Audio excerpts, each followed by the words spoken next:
चाहे उसके अंदर फिरोज गांधी जी से लगा करके इंदिरा गांधी जी, राजीव गांधी जी, संजय गांधी जी, उसके बाद में सोनिया गांधी जी, उसके बाद में राहुल गांधी जी, इन दोनों सीटों के ऊपर अपने अपना समझ लीजिए प्रतिनिधित्व करते हुए आए हैं। और इन दोनों सीटों का जिस तरीके से गांधी परिवार के साथ एक जुड़ाव रहा है, और कहीं ना कहीं आप ये समझ लीजिए पिछले 8-10 वर्षों के अंदर जहां वहां इनकी कुछ ना कुछ जिसको कहते हैं पकड़ कम हुई है, जी। जिसका परिणाम था कि 2019 के अंदर राहुल गांधी जी, आप ये समझ के चलिए, अमेठी जैसी सीट के ऊपर 55,000 वोटों से हार करके निकले।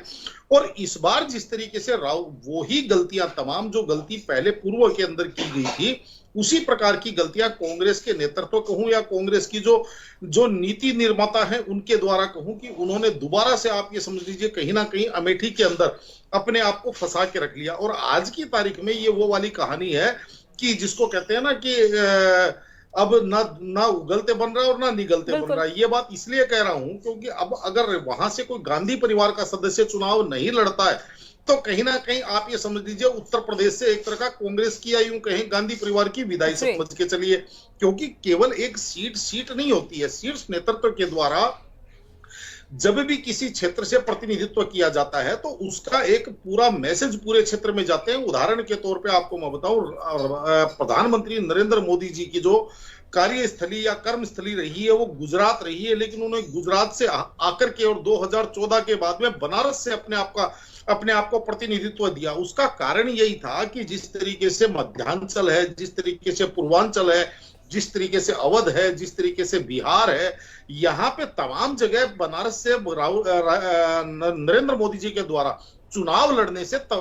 ये एक तरह का समझ लीजिए एक मैसेजिंग सिस्टम होता है, या यूं कहें कि एक इसका एक मैसेज जाता है। तो उसी प्रकार से राहुल गांधी जी वायनाड से सांसद तो बन जाएंगे कहीं ना कहीं, लेकिन उत्तर प्रदेश के अंदर जो आज की तारीख में राष्ट्र का सबसे बड़ा सूबा है और 80 लोकसभा सीटें, और हमारे यहाँ एक कहावत कही जाती है कि भाई जो भी केंद्र का रास्ता है वो उत्तर प्रदेश से होकर के जी निकलता है। बिल्कुल। तो कि अगर अगर कांग्रेस को अगर अपने आप को राष्ट्रीय पार्टी या यूं कहीं केंद्र में सत्ता में बिठाना है, तो वो आप ये समझ लीजिए उत्तर प्रदेश से उनको कनेक्ट करके रखना पड़ेगा। बिल्कुल सर। लेकिन निरंजन पोद्दार जी, एक और रिएक्शन सर मैं आपसे लेना चाहूंगी। कांग्रेस का जो अंदर का सर्वे है ये कह रहा है कि अगर अमेठी लोकसभा सीट से राहुल गांधी या फिर गांधी परिवार से किसी सदस्य को मैदान में उतारा चाहता है तो ये जो जीत है वो निश्चित तौर पर कांग्रेस की होगी अमेठी लोकसभा सीट पर। लेकिन अब खबरें सर ये भी सामने आ रही है कि राहुल गांधी की इच्छा नहीं है अमेठी लोकसभा सीट से लड़ने की। वो चाहते हैं कि अगर वायनाड से वो लड़ रहे हैं तो वो वायनाड पर ही फोकस करें, अमेठी पर नहीं। तो ऐसे में आपका आकलन क्या कह रहा है कि अब कांग्रेस क्या करेगी? क्या वाकई में राहुल गांधी मैदान में उतरते हैं? और अगर राहुल गांधी नहीं तो क्या ये मानकर चला जाए जो कल तक कांग्रेस अमेठी लोकसभा सीट को, लोकसभा वहां के लोगों को अपना परिवार कहती थी, अपने परिवारों को छोड़ती हुई नजर आ रही है? रितु जी देखिए, कांग्रेस का सर्वे कहां से हुआ, किसने करवाया, मुझे नहीं पता। क्योंकि आज की तारीख में अगर अमेठी की बात करूं तो मैंने स्वयं वहां अमेठी का दौरा किया था और मैंने ये चीज देखी थी कि वहां पे लोग आज के 2 महीने 1.5 महीने पहले लोग ये बात कह रहे थे कि अगर राहुल गांधी जी वायनाड से पर्चा भरेंगे और साथ में अगर अमेठी से भी लड़ेंगे तो निश्चित रूप से अमेठी से हार के जाएंगे। और केवल अमेठी से पर्चा भरेंगे तो आप ये समझ लीजिए चुनाव कांटे का होगा, क्योंकि जनता उसके बाद में राहुल गांधी जी के ऊपर भरोसा करने के लिए कहीं ना कहीं सोच सकती है। अब मुझे एक बात बताइए, कांग्रेस का जो सर्वे कह रहा है कि अगर राहुल गांधी जी आज अमेठी से चुनाव लड़ेंगे तो चुनावी जीत निश्चित है। मुझे एक बात बताइए, 2019 के बाद में ऐसा क्या परिवर्तन कर दिया राहुल गांधी जी ने अमेठी के अंदर कि जो जनता पिछले 2019 के चुनाव में 55,000 वोटों से जिस जनता ने उनको नकार दिया था, वो जनता उनको स्वीकार कर लेगी। क्योंकि अभी देखेंगे आप,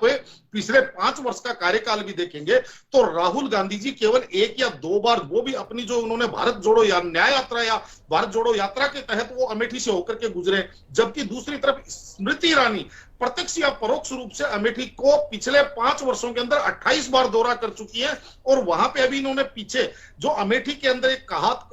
कही जाती थी कि भाई हमारे यहाँ का सांसद लोकल नहीं है, उसका घर भी यहाँ पे नहीं होता है। राहुल गांधी जी ने आज तक वहां पे जब भी वो अमेठी रुके हैं तो वहां स्टेट गेस्ट हाउस के अंदर वो रुकते हैं। आज अमेठी के अंदर स्मृति ईरानी जी ने अपना घर भी बनवा लिया और उसका गृह प्रवेश भी कर दिया। यानी कि अमेठी की जनता को उन्होंने ये संदेश दे दिया कि मैं आपकी की सांसद हूं और मेरा घर आपके यहाँ है, जबकि राहुल गांधी जी के द्वारा ऐसा कौन सा कार्य किया गया कि आज जनता उनको अपने सर पे बिठाने के लिए तैयार है या उनको बिल्कुल राहुल गांधी, न सिर्फ राहुल गांधी बल्कि कांग्रेस के लिए एक बड़ी चुनौती है। रंजन पोद्दार जी, मैं आपका रुख करते हुए, चूंकि देखिए फिलहाल कांग्रेस की तरफ से कुछ क्लियर जो यहाँ पर रिएक्शन आने चाहिए थे वो तो आ नहीं रहे, सर आप भी सुन रहे हैं। ऐसे में सर सवाल आपसे भी वही कि अगर राहुल गांधी नहीं तो फिर कौन? क्या कोई कांग्रेस के पास दूसरा ऐसा मजबूत चेहरा है जो स्मृति ईरानी के अपोनेंट में मैदान में उतर सके? देखिए रितु जी, ऐसा है कि दूसरा चेहरा कौन आएगा, क्या आएगा, मैं इस चीज के ऊपर कोई टिप्पणी करने में सक्षम नहीं हूं। उसका कारण यह है कि कांग्रेस की नीतियां कौन बना रहा है, कांग्रेस की रणनीति कौन देख रहा है, इनके वार रूम में कौन है, मुझे नहीं पता। आप अमेठी और रायबरेली की बात तो छोड़िए, कांग्रेस की आप ये समझ लीजिए लगभग कम से कम 7-8 सीटें ऐसी थी कि जो इनके कद्दावर नेता हैं और जो वहां से अपने आप की चुनाव की तैयारी कर रहे थे और जो चुनाव जीतते हुए आए हैं, चाहे उसके अंदर आप सलमान खुर्शीद जी की बात ले लीजिए या पीएल पूनिया जी की बात ले लीजिए या जो है प्रमोद तिवारी जी की बात ले लीजिए, बहुत सारे लोग ऐसे हैं। लेकिन जिस तरीके से आपने देखा होगा ये इंडिया गठबंधन के चक्कर में कांग्रेस ऐसा इस जंजाल में फंसी कि जो सीटें अखिलेश जी ने इनको दी, इनको उन्हीं सीटों पे समझ लीजिए सहमत होना पड़ा और 17 सीटें दी, 17 पे सहमत होना पड़ा। अब आप ये बताइए कि अमेठी से अगर राहुल गांधी जी चुनाव लड़ते हैं तो मुझे एक बात बताइए, इनको जो चुनाव लड़वाने वाले थे, इनके जो वहां के जो जिलाध्यक्ष थे, राम प्रसाद मिश्रा मेरे ख्याल उनका नाम था, दूसरा उनका राजेश्वर प्रताप सिंह जो उनका नाम था, तीसरा विकास अग्रहरी इनका नाम था। यानी कि जो अमेठी के अंदर सारा काम राहुल गांधी जी का देखते थे या कांग्रेस का देखते थे, आज वो तो कांग्रेस छोड़ करके भारतीय जनता पार्टी में शामिल हो गए। यानी कि कहने का तात्पर्य यह है कि आज अगर राहुल गांधी जी को अमेठी से लाया जाता है तो निश्चित रूप से उनको राजनीतिक रूप से खर्च करने का एक प्रयास होगा। दूसरी बात, और अब उनकी जगह अगर किसी और को लाया जाता है तो आप ये मान के चलिए जिस तरीके से पिछले 10 वर्षों से